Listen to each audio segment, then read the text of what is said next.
My cheating fiancé demanded, "I want my half of the wedding fund back." After contributing only 20%, I replied, "Fair enough." Then I transferred her half of the remaining $1,500 after all vendors were paid. She was left frantically screaming on the phone that I stole her money. I'm 29 male Logan. I haven't really slept in 3 days. My stomach feels like it's full of broken glass. Tuesday night, I found out my fiancée Alexis, 27, has been cheating on me for the better part of a year. And the person I thought I knew, the woman I was going to marry in 4 months, has been replaced by an entitled, screaming stranger who is currently accusing me of grand theft. The whole story is a mess. The wedding budget was set at $15,000. I'm a project manager and am fortunate to be financially stable, so I didn't mind covering the majority. I put in $12,000. Alexis is a freelance graphic designer and wanted to contribute, so she put in $3,000. We were a team, or so I thought. To be smart about it and get some discounts, we opted to pay a few of the major vendors in full upfront. It saved us about 10% on their fees, which seemed like a good, practical decision at the time. I handled the contracts and payments from a joint savings account we'd set up for the wedding. The vendors we paid were the venue, a rustic barn-style place, $7,000 paid in full. The caterer, who worked with the venue, $4,000 paid in full.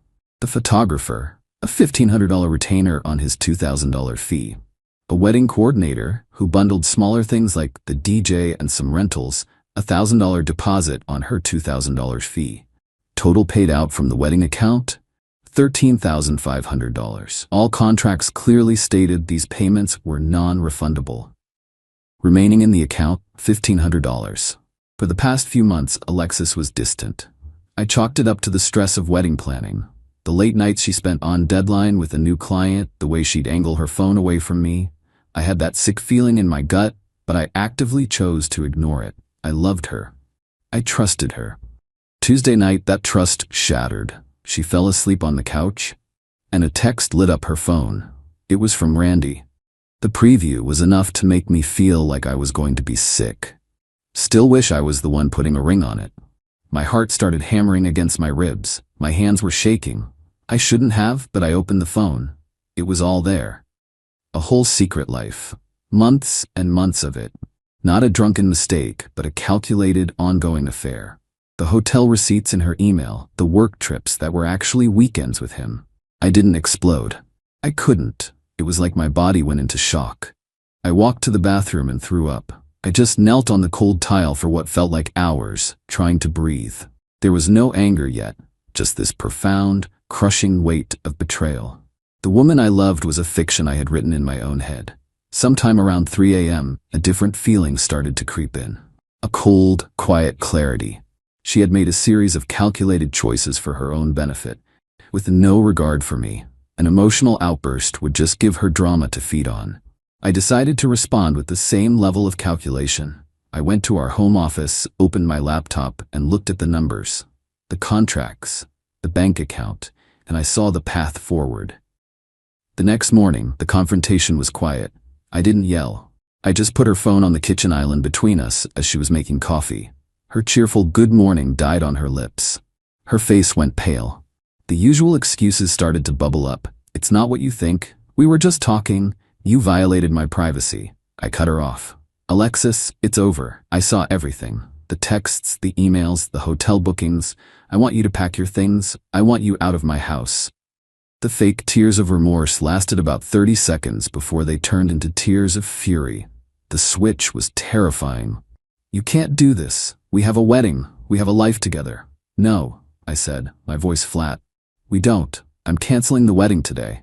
Her eyes, which had been full of fake tears, suddenly sharpened.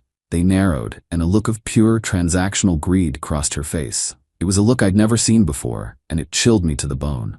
"Fine," she hissed. "I don't care, but I want my money. We put $15,000 in that account. I want my half." The audacity was breathtaking. After what she'd done, her first thought was a cash grab, but I was prepared. "Fair enough," I replied, my voice steady. "You are entitled to your half." A smug, triumphant smirk spread across her face. "Good. I'll expect a transfer of $7,500 today." I just nodded. I'll transfer you your half of what's remaining right now. I walked to the office, her following right behind me, standing in the doorway with her arms crossed as if to make sure I didn't cheat her. I logged into the bank, initiated the transfer, and sent her $750. Her phone buzzed. She glanced down at it, her smirk faltering, then collapsing into disbelief, and then pure rage. $750, she screamed, her voice cracking. Are you kidding me? Where's my money? Where's my $3,000? I swiveled in my chair and calmly showed her the spreadsheet on my monitor. Our wedding fund had $15,000. $13,500 of that has already been paid to vendors in non-refundable amounts. The contracts which you reviewed are very clear. The remaining balance in the account is $1,500. You demanded half. Half of $15 is $750. You got exactly what you asked for. Fair is fair. The screaming that followed was unhinged. She accused me of planning this, of scamming her. She was on the phone with her mother, shrieking that I had stolen thousands of dollars from her. I just sat there, feeling nothing but the cold, hard relief of a choice made. She created this situation. I just provided the invoice. She's packing now, slamming drawers and making a scene. What happens next? I don't know. But for the first time in a year, I feel like I'm not the one being played for a fool. Update: this has been the longest 2 weeks of my life. Thank you to everyone who commented on my original post. Knowing I wasn't crazy was a lifeline. As many of you predicted, the entitlement didn't end when Alexis walked out the door. It just went professional. Her moving out was an exercise in petty cruelty. She didn't take half the toilet paper. She took things she knew would hurt. A framed photo of my late grandfather, claiming she thought it was a gift. The ridiculous souvenir snow globe we bought on our first vacation together. Small, meaningless things to anyone else, but tiny, targeted cuts to me. The day after she left, her father, Vincent, called. I used to think he was a decent guy. I was wrong. There was no hello, just a gruff, "Logan, Alexis tells me you've stolen her savings." I took a breath and decided to meet aggression with calm. "Vincent, good to hear from you. I haven't stolen anything. The money Alexis contributed was spent on its intended purpose. Non-refundable payments for the wedding. A wedding which, I assume she told you, is cancelled because she has been having an affair." There was a pause. "She said you two had a disagreement and you overreacted," he said, his voice cold. "Frankly, the reasons don't matter. She's a young woman trying to start over, and you're holding her $3,000 hostage out of spite. It's a bad look. Just give her the money and be a man about it." I felt a surge of anger, but I pushed it down. "Vincent, there is no money to give. It's gone. It was paid to the venue and the caterer. If Alexis believes she is owed that money, her dispute is with them, not me. I'd be more than happy to forward you the fully executed contracts, which she co-signed, along with the vendor's contact information. You're welcome to try and get the money back from them." He was furious. He started yelling about lawyers and how I wouldn't get away with this before hanging up. It was an empty threat, and we both knew it. No lawyer would take that case.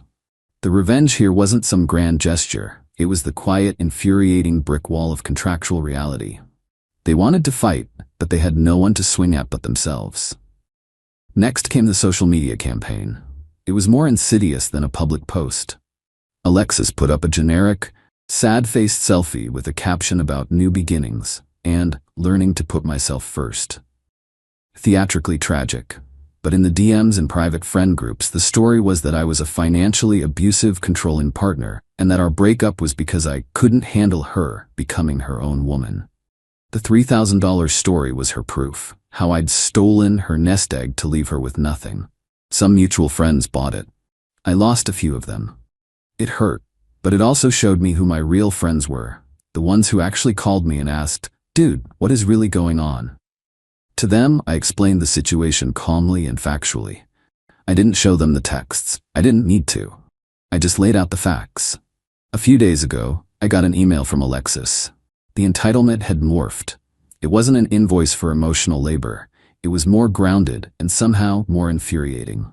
She demanded I continue paying her car insurance and cell phone bill, which were on my family plans, for the next 6 months as a severance to give her time to get on her feet. She also demanded the 65-inch TV, which I mostly paid for, and the good kitchen knives, because she did all the cooking anyway. This time, I didn't even feel anger. It was just pathetic. I responded with a simple 2-line email. Alexis, your belongings have been placed in a storage unit, the first month of which I have paid for. Here is the address and the key code. Please remove your name and belongings from my insurance and phone plans by the end of the month. I did contact the photographer and the wedding coordinator. The photographer was a good guy. He said my $1,500 retainer was lost, but he'd give me a 50% discount on any future session, which was decent of him. The coordinator kept the $1,000 deposit, as per the contract. The bulk of the money, the $11,000 paid to the venue and caterer, is just gone. An expensive lesson. There was no magical way to convert it into a win. The only win was not letting them bully me into paying it twice. The justice wasn't in getting the money back, it was in forcing them to accept its loss as a consequence of her actions. Final update. It's been 6 months. The dust has settled, and my life is my own again. The healing process has been slow and non-linear, but I'm getting there. I wanted to post one last update to close the loop for everyone who followed along. The legal threat from Alexis's father never materialized, just as I suspected. However, about a month after my last update, I did receive a formal-looking letter from a lawyer Alexis had hired. It was a demand letter for the $250, her $3,000 minus the $750 I sent her, citing unjust enrichment and emotional distress. My stomach dropped for a second, but then I remembered I had a plan. I took the letter, my binder of contracts, the bank statements, and a printout of the email where she demanded her half to a lawyer for a 1-hour consultation. He looked everything over, a small smile playing on his lips. He said what I already knew. She didn't have a case. The contracts were ironclad. He drafted a response that was brutally efficient. It laid out the facts, attached copies of the key documents, and politely stated that any legal claim was not with me, but with the vendors who held the non-refundable payments. The final paragraph was my lawyer's own touch of genius. Should your client proceed with litigation against Mr. My Last Name, we will vigorously defend the matter and will subsequently seek to recover all associated legal fees, a cost that will likely exceed the amount in question. We never heard from her lawyer again. The cost of a lawsuit, which she would have lost, would have been more than the money she was after. It was a losing proposition, and her attempt at intimidation failed. The story of Randy, the affair partner, had a much more realistic and in some ways more chilling conclusion. I never sought him out. I didn't care to. But a few months ago, I ran into a mutual acquaintance who knows his circle. Randy wasn't married. He was a bachelor, a serial dater known for being charming and non-committal. There was no wife to discover his affair, no dramatic divorce. He just moved on.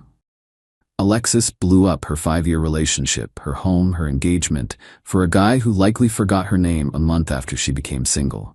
She wasn't a tragic victim of a master manipulator. She was just another notch on his belt. And in a way, that felt like a more fitting and pathetic consequence for her than any external revenge I could have imagined. As for Alexis, her life seems to have stalled. From what I hear, she did move back in with her parents.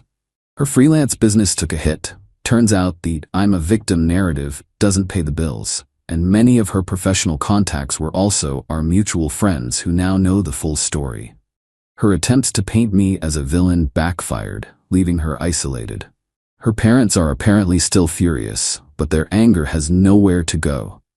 They can't attack me, and they're stuck with the consequences of their daughter's choices living under their roof. And me? The first few months were rough. There was a lot of anger and sadness. I sold the TV and the couch and redecorated the living room. It felt good to erase the last of her from the space. I used the discount from the photographer to get some professional portraits taken with my dog, which sounds silly, but it felt like a way of reclaiming my own life and identity. I've started dating again, very casually. It's strange, but the experience, as awful as it was, taught me to be fiercely protective of my peace. I learned that true justice isn't always about a dramatic public victory. Sometimes it's about holding your ground with quiet, unshakable facts. It's about letting the other person's entitlement and rage break against the wall of your own integrity. She wanted half. She got half of what was left after the wreckage she caused. I was left with the other half and the freedom to build something new with it. I'll take that deal any day.